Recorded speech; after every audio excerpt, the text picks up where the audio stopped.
é importante que a gente deixe, sim, registrado, inclusive, o quanto a gente tem feito em relação aos idosos, projetos que vêm do Executivo, mas que são construídos com essa casa, com o Conselho do Idoso, com o Fundo do Idoso, enfim, com coordenadoria hoje, né, com muita gente envolvida nesse trabalho. E eu falo isso, que o presidente trouxe essa ação, que ele liderou, né, e nós da mesa diretora acreditamos e defendemos muito, e junto com o GTC, o Grupo de Trabalho por Caxias, o incentivo, né, a que as pessoas destinassem seu imposto de renda, parte do seu imposto de renda, para que permanecesse em Caxias, no Fundo do Idoso, no Fundo da Criança.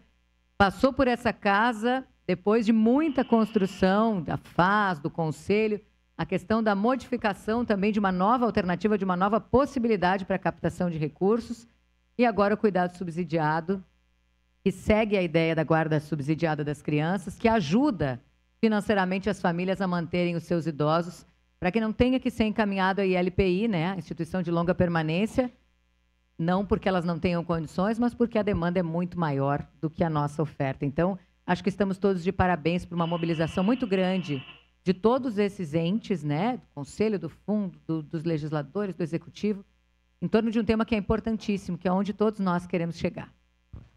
Perfeito, vereadora Manisol, muito obrigado. E nós temos a certeza absoluta que, mais uma vez, essa casa, presidente, faz a sua parte. Obrigado. Obrigado. Encerrada a discussão. Em segunda discussão e votação, projeto de lei número 222/2023, contido no processo 291/2023, de autoria do Poder Executivo, que altera, acresce e revoga